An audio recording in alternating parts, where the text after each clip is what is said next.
Conseil des ministres du jour a adopté l'avant-projet de loi portant code de l'urbanisme et de la construction au Burkina Faso. Il s'agit d'une révision du code actuel qui date de 2006 et une révision pour pouvoir prendre en compte l'évolution institutionnelle et législative apparue au niveau du Burkina Faso durant la mise en œuvre du code actuellement en vigueur.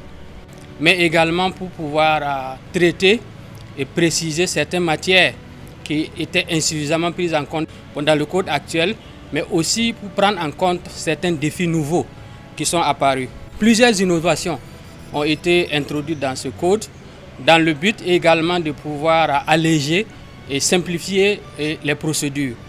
Et la première innovation majeure porte sur les questions de permis de construire, les autorisations de construire. Alors, dans le code actuel, le dispositif est assez lourd, avec notamment beaucoup de documents, de dossiers qui sont demandés et également les coûts qui ne sont pas forcément à la portée du citoyen lambda. Donc il y a une innovation qui va consister en tout cas à alléger la procédure pour l'obtention des autorisations de construire, de rationaliser surtout les structures qui sont aujourd'hui en charge de traiter ces questions d'autorisation de construire.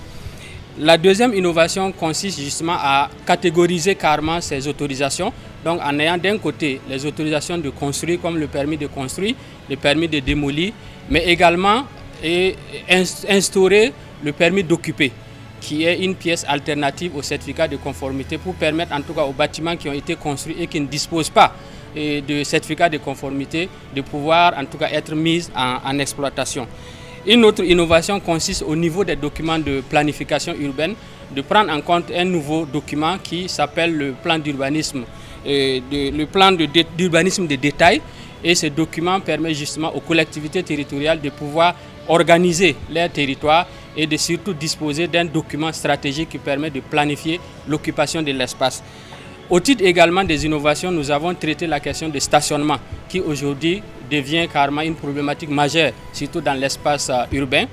Et ces innovations qui vont être davantage précisées dans les textes d'application visent surtout à contraindre ceux qui construisent les établissements qui reçoivent du public à pouvoir en tout cas prévoir des parkings pour le stationnement. Ces parkings peuvent être dans la parcelle concernée ou bien dans une parcelle mitoyenne, ou bien de prévoir en tout cas un mécanisme de pouvoir prendre en charge on va dire le stationnement qui va être généré du fait de la construction de l'immeuble.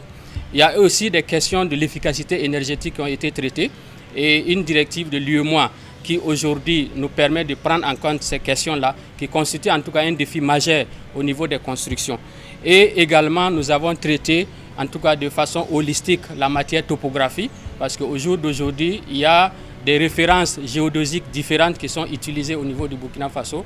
Et donc le code permet également de traiter et de pouvoir harmoniser ces textes épars au niveau de la topographie. Donc toutes ces innovations nous permettent de disposer véritablement d'un code de l'urbanisme et de la construction qui prennent en compte les défis majeurs, les préoccupations de l'heure, mais également qui permettent de simplifier les procédures en matière d'urbanisme et de la construction. Avec l'adoption, nous allons poursuivre justement la prise en compte des observations pour pouvoir transmettre les documents à l'Assemblée législative.